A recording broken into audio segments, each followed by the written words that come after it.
Hello.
Hello, everyone. Good afternoon, and welcome to our SDN Community Voices episode.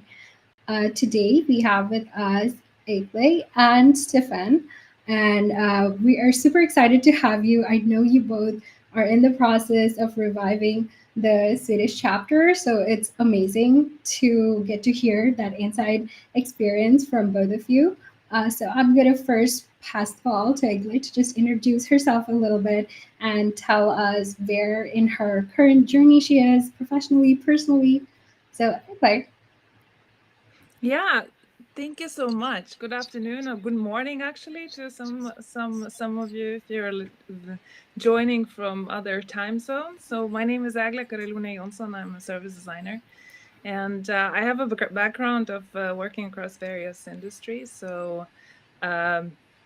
Yeah, from private, public NGOs, and from areas of like education, civil society or civil protection, and public health. And I think that one common thread across all of these organizations that I worked on, it was that they are of quite complex organizational setups, and also organizations that are maybe from design perspective, they are the ones that have a little bit limited design literacy, what I call. And this is why very early on I recognized this the need to reach out to find the professional communities, because in many of organizations that do not necessarily have a lot of designers, there is a need for designers to have connections to other professionals in the field outside. So I think that this is why I'm here today also, and why we are engaging in the network. Awesome. Thank you, Egle, for that short and sweet introduction. Now I'm going to pass over the ball to Stefan. Hello, everybody. I'm Stefan Moritz. I have moved to Sweden, I don't know, like 15-ish years ago, after I've been in the sort of founding moment of the SDN in Cologne, and then also witnessed the London chapter growing and flourishing. And what I noticed in London at the time was that there's a certain point where the walls go up between companies that don't want to maybe share all their secrets. And I tried at that time to see if we can do this slightly differently in Sweden. We had a few years of really cool engagement and momentum, and then actually the network was running quite fine. I was working at a small hippie collective in the forest that was called Veriday, which then got acquired by McKinsey. So I was naturally also busy. Everything was going well. So the chapter, became a little bit dormant. And then half a year ago, Egle called me. It's like, should we not revive this a little bit? Which made me very happy. And we have a very cool team now stepping up. And I think also at a very timely moment, we can talk about that later. I'm at the moment in the process of leaving McKinsey, starting a new role in house soon. I'm also starting as a guest professor at a really cool master program. But I have to say I very much enjoyed having a summer with not so much work. So I'm in a very happy place, and nice to see you all. Awesome. Thank you so much, Stefan, for sharing that with us. And I'm sure all the people who are going to be in your program and have you as a professor are so lucky to learn all about your teachings. So before we go into the SDN chapter that you guys are reviving, can you just tell me a little bit, like, what is the importance of community or design community in your personal lives and professional lives, and how has it helped, like, leave a huge mark or impacted your journey so far? Anyway, should I turn it to you again? Yeah, no, I think I already have to said a little bit in the introduction. I mean, really, in most of my roles, with a very few exceptions, as a service designer, I would work quite in a lonely position. So, meaning that also when I look in Sweden, most of the companies or the organizations, even those big ones, they don't have a lot of big teams of designers or service designers if their key offering is not design itself, right? So it can be quite lonely, and you would need to do this job of both advocating for your methods and for approach that you're using and doing the job. So quite early I saw that sometimes you just need to give a break to yourself and in your own little bubble that you end up, and go out, because the profession itself is so much. I mean, service designer is anything but a lonely wolf, you know. We are dependent on having a conversation going and understanding and building empathy and working with stakeholders and so much of that. So I think that just to keeping sort of in sync and in touch with yourself as a professional, it's extremely important to have these conversations outside of the limited group that maybe you are exposed to at your workplace, but also in terms of to get inspiration, to see how other areas are doing, how other industries are doing. You know, it's about reframing. Is there, service design is a tool for innovation, or comes hand in hand, and that's where innovation happens in these intersections between areas. So all the conversations that I had to have with other service designers from completely other areas have been always very giving and very enriching, and led to a lot of growth for me as a professional. So that's where the main value comes in, really. Definitely. And I so agree. I guess also when you were talking about complex organizations and how it also starts playing such an important part, where you have this perspective of so many different designers who have worked in different fields, and kind of bring that together, it really helps in crafting something absolutely innovative. What is your experience with Stephen? Because you have been more in a consulting role. Am I correct in understanding that? Yeah, so I mean, totally subscribe to everything Egle said.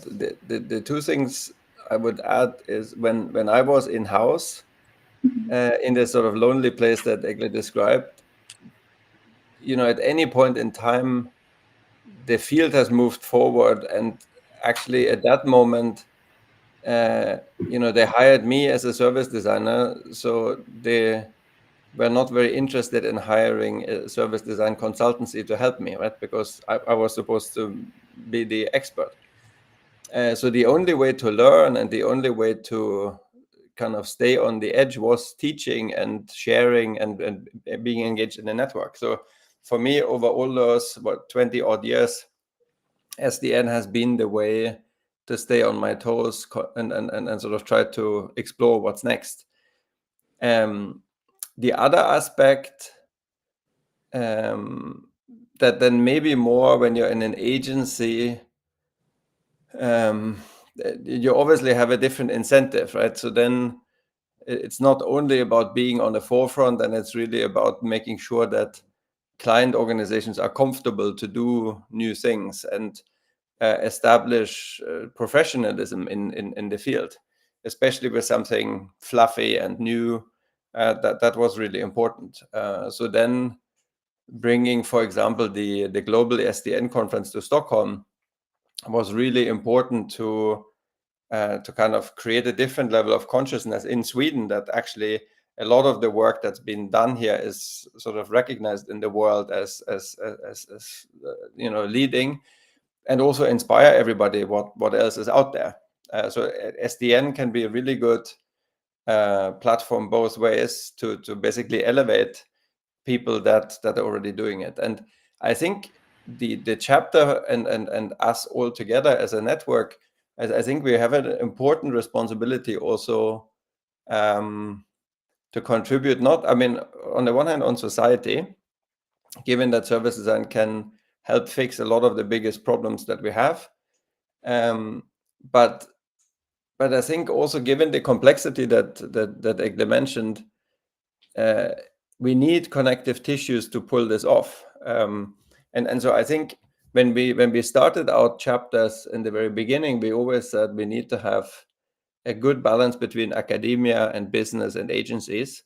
And I think that triangle, the harmony in that triangle, if you then also put public sector organizations as one important part of organizations, can really contribute to the economy to thrive and for society to be better off.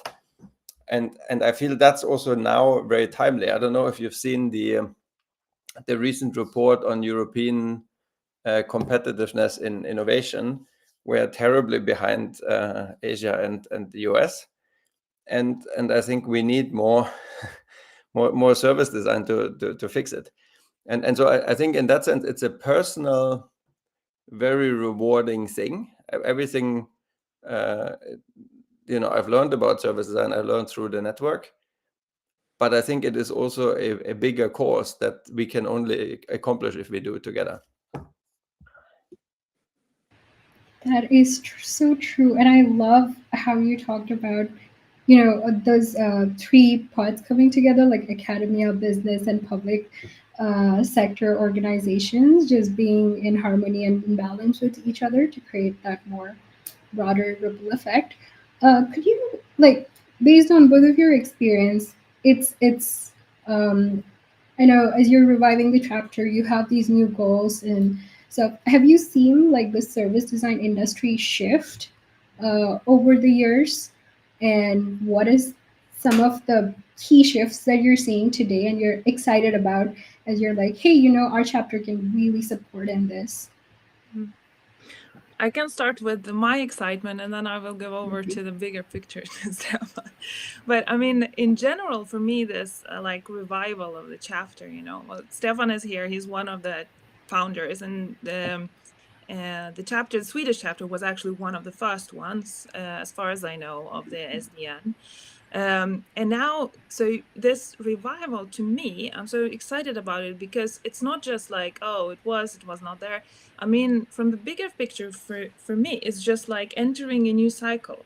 So I see it like a cyclical involvement. And now we have like this history also, what we're looking at, reflecting upon also in service design in Sweden. You cannot say that, oh, the chapter was not active, so there was no service design. No, actually, it's the opposite. The community itself, it's evolved and even like matured. And what is very interesting to me is that, maybe the needs, why we needed the community to organize itself in this way, those years ago are different and were different than from the needs that we have now. And right now, sort of like we are mobilizing the approaches and like reaching out to various parts of the community in this organized way through the chapter to actually find out, so what are the actual needs and how can we bring value? And so to me, this like kind of like next cycle is actually the next level of the maturity of the community in Sweden, especially that it doesn't. I mean, it doesn't mean that there are no community activities. We have other fantastic design networks. We have design leadership network. We have in-house design and service design networks of organizations. We have areas like meetups going on, but there's like this new value of like having a sort of like reflection. So how this form of organization like SDN chapter can bring to this quite lively activities, and maybe having that overall like uniting aspect and sort of like collaborating with other parts, collaborating with other, we have this very great success of public policy lab, Xperia lab in Sweden. So instead of like being either or, so how do we collaborate with them and sort of like lift each other and like bring this all community to another level? So this is what I see it like the next step in the cycle, and how we have matured and where it's gonna bring us forward. So this is what I'm very excited. That is super exciting to hear. Wow. Stefan, I did not know that you were one of the initial founders. Tell us about your perspective. You've seen SDN chapter of Sweden evolve and emerge, as Egle was talking about how it's taking its next iteration and next new cycle.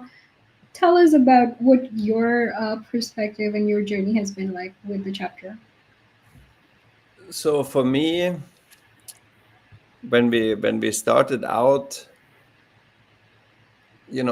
having just moved to Sweden, I was obviously super excited about this place, and very much looked at it. The Nordics, including the countries close by, have something very special going on that at the time I called, if there was a petri dish to create a better future, it would be the Nordics.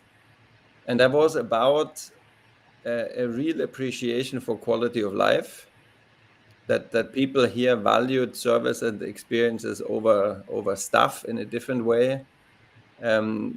Society at large was very digital, not just companies, but also public sector.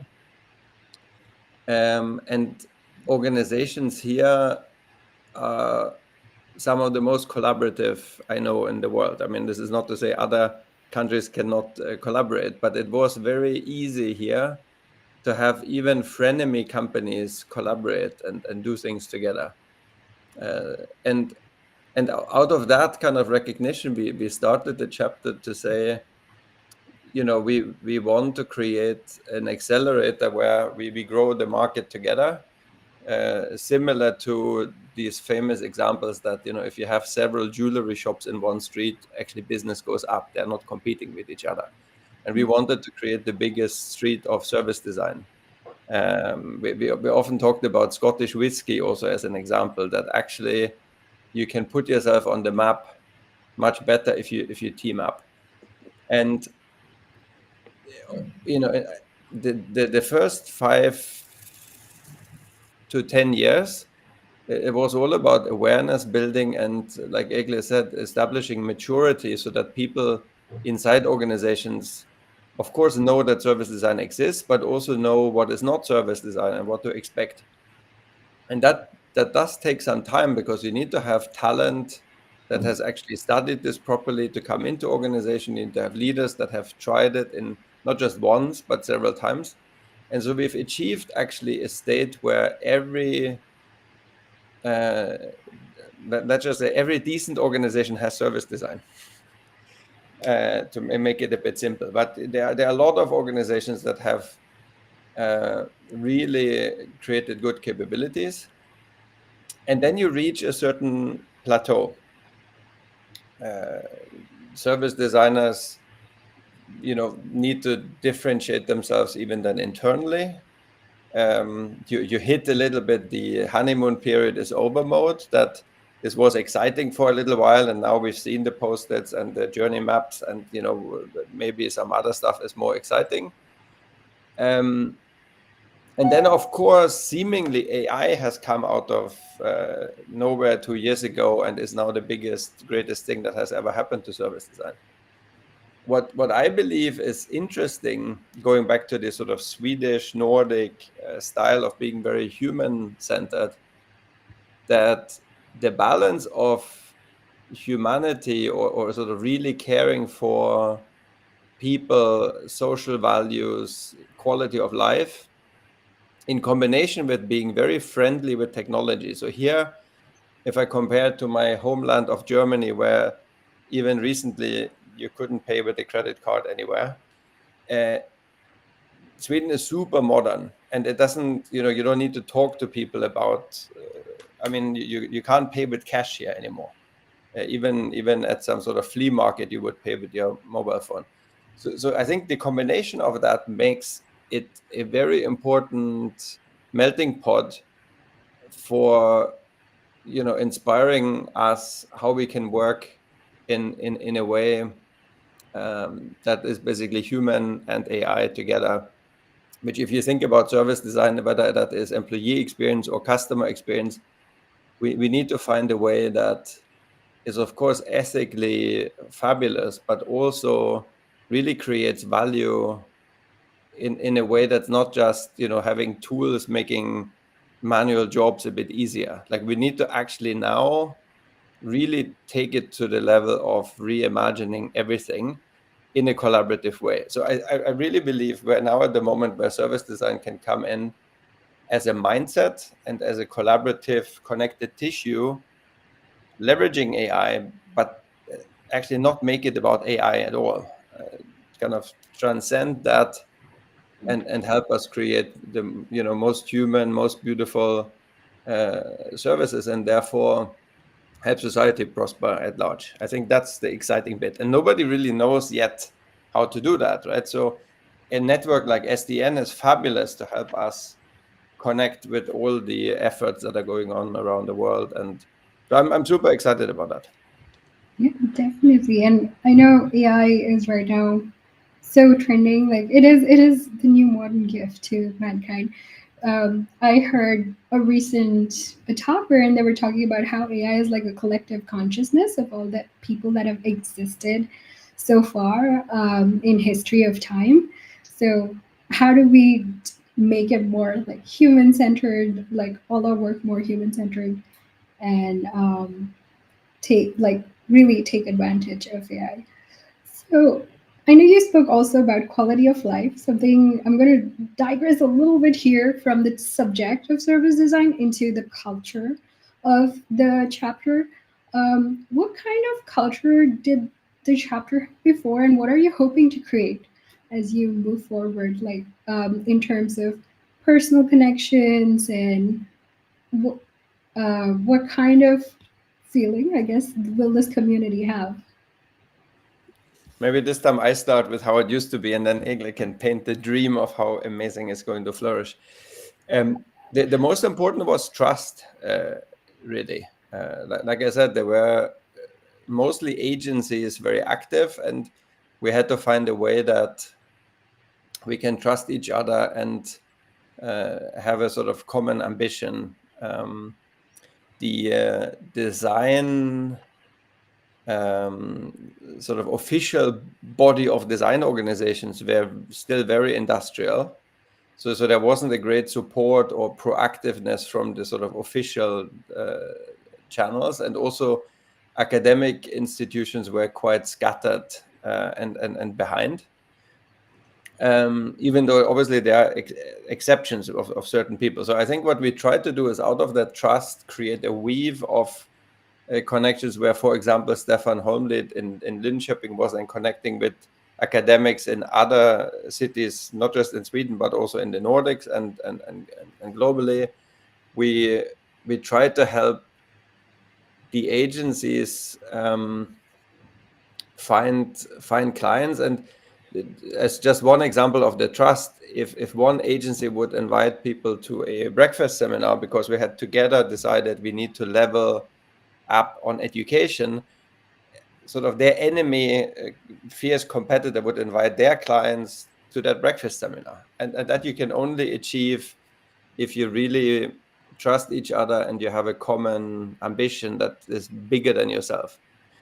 And that created a lot of excitement then also within these organizations, because people could feel they are part of something bigger.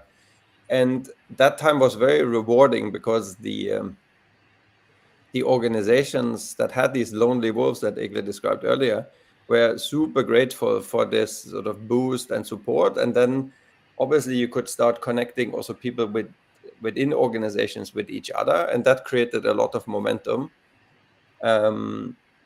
And the link to universities was really almost like a contract that you could say, if you study this, there is work out there.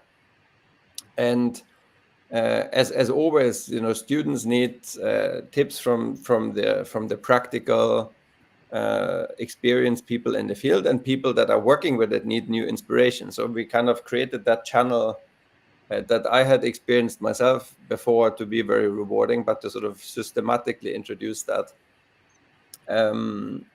So I think that's the best way I can describe the culture. There was a lot of serendipity baked into that, and also allowing people to do the stuff that they want to do. So we didn't create too much of a programmatic system that the chapter was now taking responsibility. We basically had 3 phone calls a year, agreed what was our North Star, what is important, and then we rallied around that, and everybody did their bit to move towards that. I think that worked at that time really well. That's awesome. Thank you. Now paint a picture for the beautiful future for us. No, but I think that the history shows that this was really a success formula, and we just recently had actually our sort of like kickoff where we discussed this. And yeah, Stefan, when you presented and when you talk, I think everyone subscribed to this, that this is the way to continue this collaborative, uniting sort of like feeling. But I think that what we added, which inspired me a lot, also like, why do we need this kind of like, helping each other to listen to each other and to see what the bigger picture of service design in Sweden is because as a way to empower each other. And I think that that level of like our vision is the empowered service design professionals that are sort of like confident in the impact that they can create. This is what we added as a sort of like a North Star towards several coming years. That is amazing. Thank you so much, Egle and Stefan. Like, that was super exciting to hear about where the chapter was and where it is heading to. For our newer designers out there, or people who are just in the process of wanting to join but not sure, do you have any words for them? Do you? I guess when I look at the young people joining over the years, I just saw this morning one of my interns, who is now award-winning, super successful entrepreneur. It's really fun to watch, and I think what is quite interesting with the new generation, that they're coming in, where a lot of the stuff that for us was strange and new is now common and normal. So I think there is a huge opportunity to bring that fresh energy and in a way appreciate maybe things again that we take for granted. I mean, I feel that this human-centric, just that word or 2 words is so easy to then get almost bored with, that it becomes a buzzword. But it's so important to sort of almost re-engage with that and think about what that really means. So I think bringing the combination of fresh energy, but also really digging out some old gems, and I guess also recognize that everybody in service design is a pioneer explorer of sorts, right? We are all on a journey, and we're doing this since many years successfully together, which I think makes this community so special. And we're not navel gazing in our little service design bubble. I think most people that I know are very open-minded and love also connecting with other, behavioral science here and theater there. So I think this is a community where everybody is longing to be challenged and longing to be, almost reverse mentored. So try to find some people that give good energy. Don't worry so much about, if you don't understand. Service design is so broad that it's never finished that you understand everything. And in the work itself is so much uncertainty. So I think don't let that distract you, and focus on people. Go with your curiosity. Try to help somebody discover something new and be part of that. I think that's what makes any SDN such a wonderful playground. That's awesome. Thank you so much, Stefan. And as you correctly summarized, it is a beautiful playground for all of us to come together and explore these interdisciplinary threads with each other. I'm going to end with one rapid fire question, one word or one line. What if, since you talked about mentors, who is a mentor that really impacted your career and was sort of someone who guided you and helped change the way you think? I'll throw that to Egle first. Well, I mean, that's a very tricky one because, as Stefan said, there's so many individual ways to sort of make this profession to your own, and I must say that every single service designer I meet is my mentor.